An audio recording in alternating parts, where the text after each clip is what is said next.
Selamat pagi pemirsa, Putar Pendidikan kembali hadir di hadapan Anda. Bersama saya Ratu Ajeng yang akan menyampaikan berita pendidikan.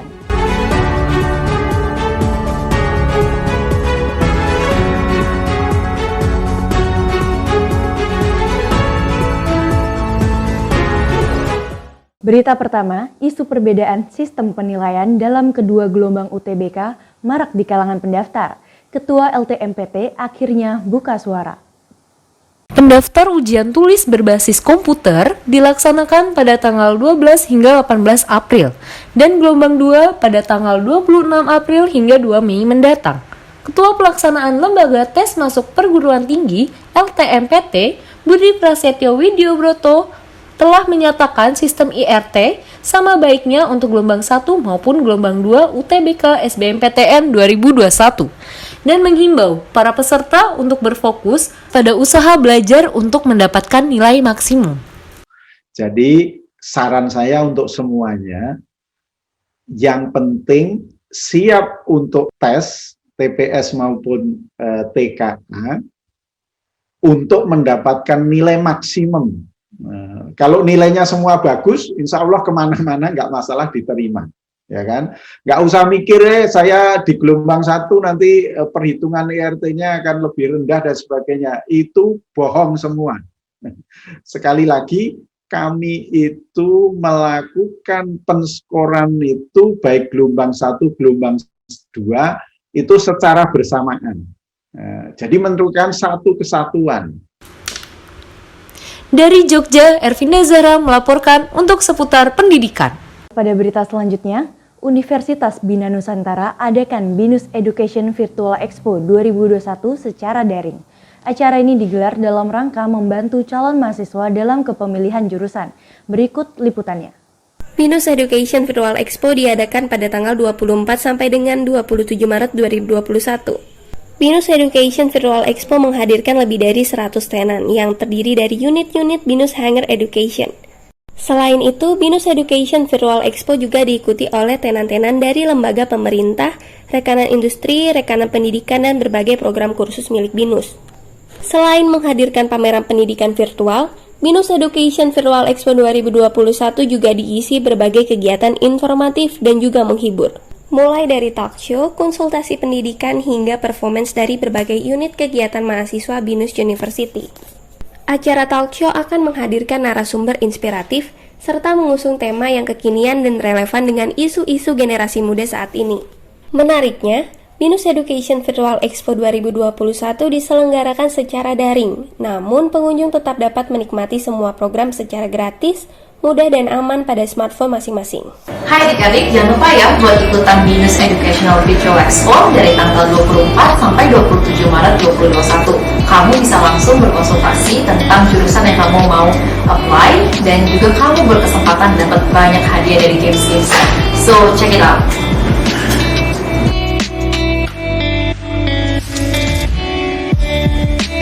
Pemirsa, pembelajaran jarak jauh yang dilaksanakan pada masa pandemi ini memiliki pengaruh buruk, yakni terutama pada minat belajar anak-anak yang semakin menurun. Berikut berita selengkapnya. PJJ atau pembelajaran jarak jauh yang sudah dilaksanakan pada masa pandemi menyebabkan minat belajar anak-anak menurun. Merasa bosan adalah faktor utama dikarenakan anak-anak belum terbiasa dengan pembelajaran yang membuat mereka tidak bisa melakukan interaksi secara langsung. Dampak dari kegiatan PJJ adalah anak menjadi malas untuk mengerjakan tugas dan jarang mengikuti kelas. Berikut tanggapan ibu rumah tangga terhadap pembelajaran jarak jauh. Ya kalau daring, online ya itu ya, online daring setiap hari ya kan, by aplikasi Zoom, kurang lebih 90 menit itu by aplikasi Zoom daring. Itu malah banyak bolongnya, banyak nggak ikutnya dia, gitu.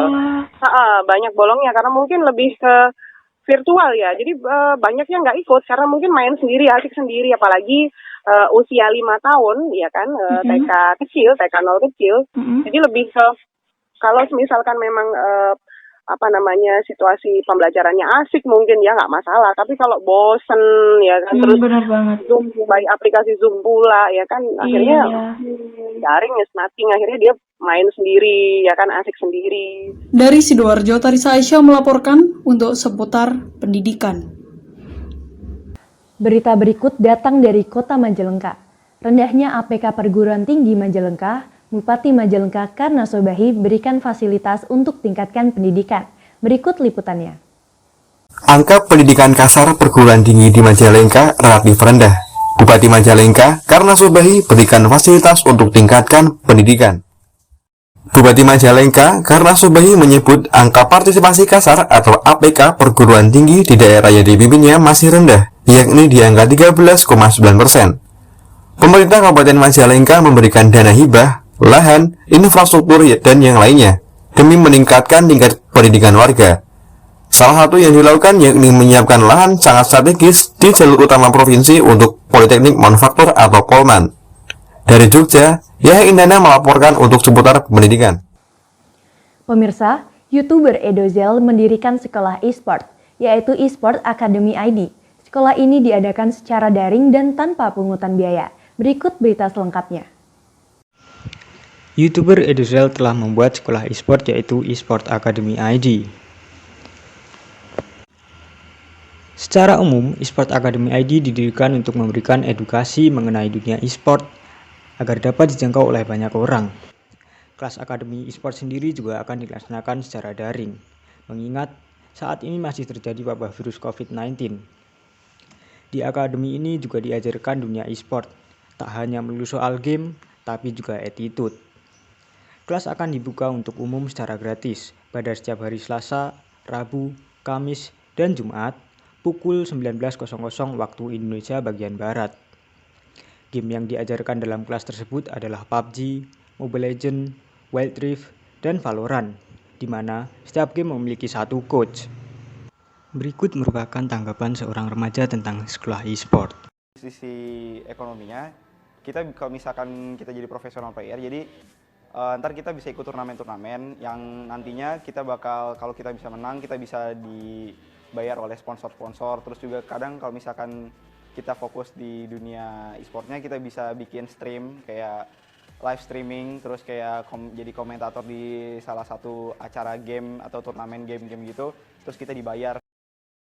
Dari Madiun, Tegar Saputra melaporkan untuk seputar pendidikan.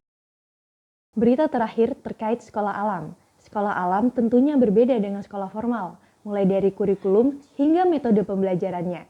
Berita ini juga sekaligus mengakhiri perjumpaan kita pada siang hari ini. Saya Ratu Ajeng pamit undur diri dan sampai jumpa. Sekolah alam adalah sekolah yang mengusung konsep dekat dengan alam.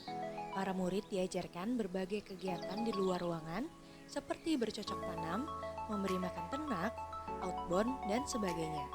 Dengan ini, maka sekolah alam memiliki keunggulan yaitu mengasah kepekaan sosial anak dengan banyak berinteraksi dengan alam dan lingkungan sekitar. Anak diajarkan berempati dan merespons keadaan sekitarnya, juga mampu memecahkan masalah sehari-hari. Di sekolah alam, anak lebih banyak terjun langsung mempraktikkan apa yang dipelajari. Untuk itu, ia dihadapkan dengan masalah-masalah yang harus mereka pecahkan secara langsung. Dan diharapkan, anak-anak mampu berpikir kritis dan terbuka. Anak memiliki banyak kesempatan untuk mengeksplor hal-hal yang membuat mereka tertarik. Ia juga lebih aktif untuk bertanya dan berdiskusi baik dengan teman maupun dengan pembimbingnya.